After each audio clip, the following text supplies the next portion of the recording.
जो प्रधानमंत्री जी हैं, जिनके नेतृत्व में अच्छे काम हो रहे हैं अभी, नरेंद्र मोदी जी, हम तो उन्हीं को देखना चाहेंगे। क्योंकि आप सड़कों की बात कर लीजिए, रोज़गार की बात कर लीजिए, सभी एरिया में काम हुआ, क्षेत्र में काम हुआ, तो जब काम सही हो रहा तो हम तो उन्हीं को देखना चाहेंगे। दूसरी बात यह है कि विपक्ष के पास चेहरा मजबूत नहीं है। विपक्ष को, अगर कांग्रेस को चाहिए मजबूती से चुनाव में अपना पक्ष रखने के लिए, तो उनको चेहरा बदलना पड़ेगा। क्योंकि जो राहुल गांधी जी हैं, उनको उतनी परिपक्वता उनके अंदर नहीं है, उतनी समझ नहीं है। तो ओबियसली नरेंद्र मोदी जी। तो राहुल गांधी को मान लेते हैं कि एज ए वोटर आपने खारिज कर दिया, लेकिन अखिलेश यादव हैं, ममता बनर्जी हैं, नीतीश कुमार हैं, क्षेत्रीय दल है, उनको कहाँ मौजूद है। अब वो क्षेत्रीय पार्टी हैं, अब वो एनसीपी तो है, राष्ट्रीय पार्टी है। नहीं, एनसीपी राष्ट्रीय पार्टी है, बट उसके पास उतना मजबूत संगठन और पूरे देश में उसका नेतृत्व है कहाँ। तो अगर ये इन्होंने जैसे गठबंधन बनाया अभी, उसी में फूट पड़ी हुई है। अपना जो इंडिया के नाम से इन्होंने गठबंधन बनाया है, तो उसमें आपस में फूट पड़ी हुई है। अभी तक सीटों के बंटवारे नहीं हो पाए हैं, तो वो बहुत बड़ा फैक्टर है। तो आपको लगता है जो विधानसभा चुनाव में इन लोगों में सीट बंटवारे में आपस में सहमति नहीं बन पा रही है, तो ये लोकसभा चुनाव में कैसे बनेगी और ये 2024 से पहले ही बिखर जाएगा? बिल्कुल बिखर जाएगा, वो तो दिख रहा है। आप अभी सीट बंटवारों को लेकर एमपी में देख लीजिए क्या स्थिति है।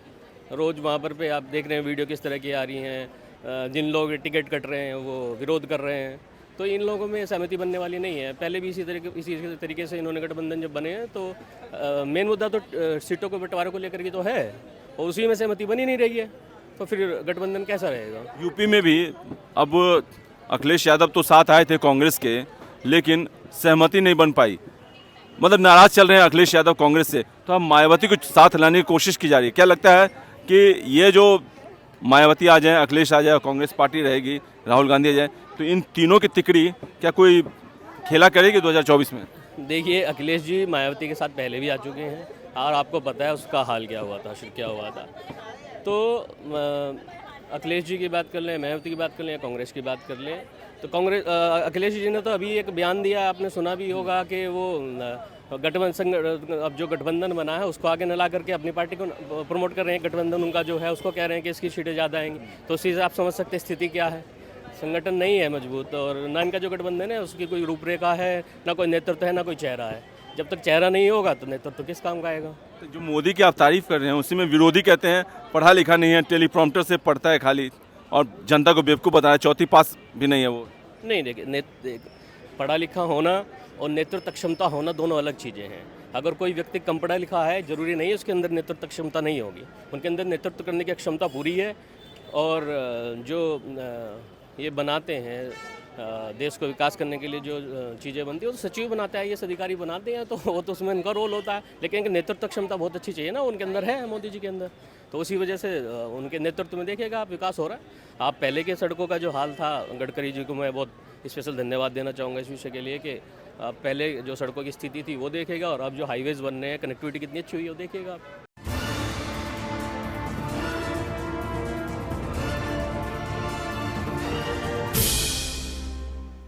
हाँ, चलिए ये बताइए 2024 में एज ए वोटर आप किसको देखना चाहते हैं? जो प्रधानमंत्री जी हैं, जिनके नेतृत्व में अच्छे काम हो रहे हैं अभी, नरेंद्र मोदी जी, हम तो उन्हीं को देखना चाहेंगे। क्योंकि आप सड़कों की बात कर लीजिए, रोज़गार की बात कर लीजिए, सभी एरिया में काम हुआ, क्षेत्र में काम हुआ, तो जब काम सही हो रहा तो हम तो उन्हीं को देखना चाहेंगे।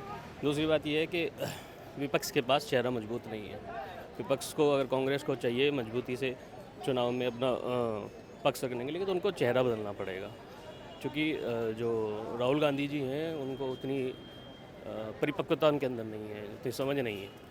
तो ओबियसली नरेंद्र मोदी जी। तो राहुल गांधी को मान लेते हैं कि एज ए वोटर आपने खारिज कर दिया, लेकिन अखिलेश यादव हैं, ममता बनर्जी हैं, नीतीश कुमार हैं, क्षेत्रीय दल है, उनको कहाँ मौजूद है। अब वो क्षेत्रीय पार्टी हैं, अब वो एनसीपी तो है, राष्ट्रीय पार्टी है। नहीं, एनसीपी राष्ट्रीय पार्टी है, बट उसके पास उतना मजबूत संगठन और पूरे देश में उसका नेतृत्व है कहाँ। तो अगर ये इन्होंने जैसे गठबंधन बनाया अभी, उसी में फूट पड़ी हुई है। अपना जो इंडिया के नाम से इन्होंने गठबंधन बनाया है, तो उसमें आपस में फूट पड़ी हुई है। अभी तक सीटों के बंटवारे नहीं हो पाए हैं, तो वो बहुत बड़ा फैक्टर है। तो आपको लगता है जो विधानसभा चुनाव में इन लोगों में सीट बंटवारे में आपस में सहमति नहीं बन पा रही है, तो ये लोकसभा चुनाव में कैसे बनेगी और ये 2024 से पहले ही बिखर जाएगा? बिल्कुल बिखर जाएगा, वो तो दिख रहा है। आप अभी सीट बंटवारों को लेकर एमपी में देख लीजिए क्या स्थिति है। रोज़ वहाँ पर पे आप देख रहे हैं वीडियो किस तरह की आ रही हैं। जिन लोग टिकट कट रहे हैं वो विरोध कर रहे हैं, तो इन लोगों में सहमति बनने वाली नहीं है। पहले भी इसी तरीके से इन्होंने गठबंधन जब बने हैं तो मेन मुद्दा तो सीटों के बंटवारे को लेकर के तो है, और उसी में सहमति बनी नहीं रही है, तो फिर गठबंधन कैसा रहेगा। यूपी में भी अब अखिलेश यादव तो साथ आए थे कांग्रेस के, लेकिन सहमति नहीं बन पाई, मतलब नाराज चल रहे हैं अखिलेश यादव कांग्रेस से। तो अब मायावती को साथ लाने की कोशिश की जा रही है। क्या लगता है कि ये जो मायावती आ जाए, अखिलेश आ जाए, कांग्रेस पार्टी रहेगी, राहुल गांधी आ जाए, तो इन तीनों की तिकड़ी क्या कोई खेला करेगी 2024 में? देखिए, अखिलेश जी मायावती के साथ पहले भी आ चुके हैं और आपको पता है उसका हाल क्या हुआ था, फिर क्या हुआ था। तो अखिलेश जी की बात कर लें, मायावती की बात कर लें या कांग्रेस की बात कर लें, तो अखिलेश जी ने तो अभी एक बयान दिया, आपने सुना भी होगा कि वो अब जो गठबंधन बना है उसको आगे न ला करके अपनी पार्टी को प्रमोट कर रहे हैं। गठबंधन उनका जो है उसको कह रहे हैं कि इसकी सीटें ज़्यादा आएंगी, तो उसी से आप समझ सकते हैं स्थिति क्या है।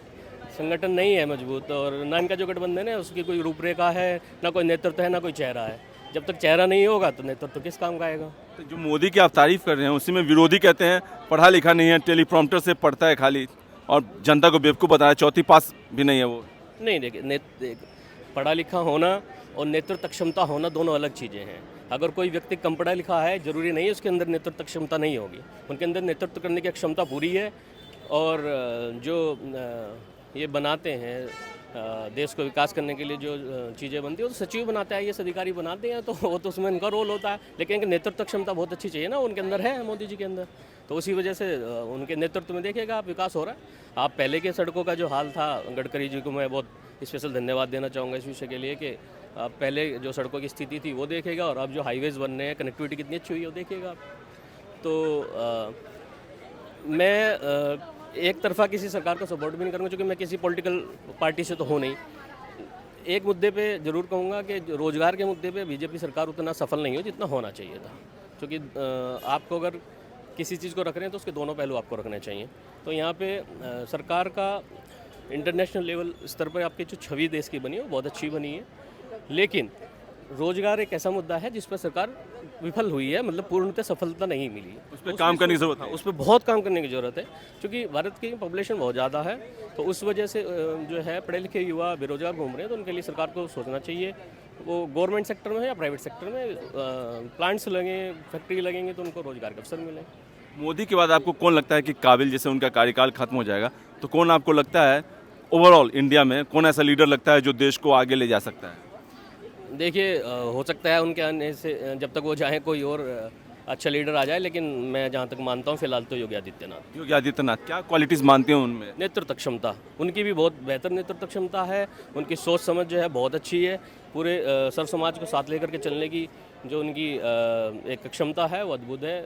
आप देख लीजिए, ये जो अल्पसंख्यकों को अगर उनके ऊपर आरोप लगाते हैं कि हमारा विकास नहीं हो रहा, लेकिन जितनी योजनाएं अभी केंद्र सरकार की जो ला रही है वो सभी लोगों के लिए, उसमें कोई ये भेदभाव थोड़ा ये अल्पसंख्यकों के लिए नहीं है या किसी विशेष समुदाय के लिए, सबके लोगों के लिए, तो सबको उसका फ़ायदा भी मिल रहा है।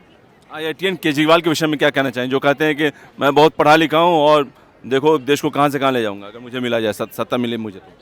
देखिए, वो अभी एक बहुत बड़ा लंबा रास्ता उनको तय करना पड़ेगा। पढ़े लिखे हैं नो डाउट, और बट राजनीति में नेतृत्व क्षमता एक अलग चीज़ है। केजरीवाल जी के अगर दिल्ली की मैं बात करूं तो दिल्ली में कुछ अच्छे कार्य भी हैं, शिक्षा के क्षेत्र में अच्छा कार्य किया है और हॉस्पिटल पे बहुत अच्छा काम हुआ है, लेकिन ऑल ओवर जो देखा जाए देश को चलाने की क्षमता भी उनके अंदर नहीं है, उसके लिए उनको बहुत लंबा रास्ता है। जैसे ये मुफ्त की जो सियासत उन्होंने स्टार्ट की है, जिसका बाकी लोग भी, पार्टियां भी अनुकरण करती हैं कि मुफ्त शिक्षा, मुफ्त स्वास्थ्य, मुफ्त बिजली, मुफ्त पानी, सारी चीज़ें देना, मुफ्त तीर्थ स्थल, तो ये सब क्या लगता है कि इस लोक लुभावन वादों से क्या लॉन्ग टर्म आगे बढ़ा जा सकता है? क्या देश इससे उन पर भरोसा करेगा, उनको as a PM candidate in future भी देख पाएगा? देखिए, कुछ जो बुनियादी सुविधाएं हैं जैसे शिक्षा हो गई या आपका मेडिकल हो गया, स्वास्थ्य सुविधा, ये मैं इनको मानता हूँ कि ये विदेश में भी ऐसा ही कल्चर है, वो सबके लिए बराबर है और सबको इसी तरह से मिलती है। जो टैक्स पेयर है सबको मिलती हैं, यहाँ पे तो सबको मिलनी चाहिए, उसमें कोई वो नहीं है। लेकिन हाँ, कुछ ऐसी चीज़ें जो नहीं होनी चाहिए मुफ्त में, वो नहीं होनी चाहिए, लेकिन स्वास्थ्य और शिक्षा वो मुफ्त में हो जानी चाहिए, उसमें कोई दिक्कत नहीं है। एक लास्ट क्वेश्चन है राम मंदिर का। राम मंदिर के उद्घाटन को लेकर मोदी को न्योता भेजा गया है, तो बाकी जो मोदी विरोधी हैं या जो बाकी राजनीतिक पार्टियां हैं उनका ये कहना है कि राम मंदिर तो सिर्फ बीजेपी का तो है नहीं, तो सिर्फ मोदी को ही क्यों न्योता दिया गया, बाकी पार्टियों को क्यों नहीं दिया गया, हमें भी न्योता दिया जाना चाहिए। मोदी को ही स्पेशली क्यों न्योता दिया गया? किसने दिया है न्योता, किसने दिया है? ट्रस्ट ने दिया है, मंदिर ट्रस्ट जो वहाँ पे जो संभाल रही है कार्य। नहीं, मैं इस पे कहना चाहूँगा कि न्योता सबको देना चाहिए। मंदिर एक किसी एक न धर्म का न समुदाय का, सिर्फ जो उसमें इच्छुक हो जाने का उसको सबको देना चाहिए न्योता, उसमें कोई वो नहीं है। अगर नहीं दिया है ट्रस्ट के द्वारा तो सबको देना चाहिए, विपक्ष को भी देना चाहिए।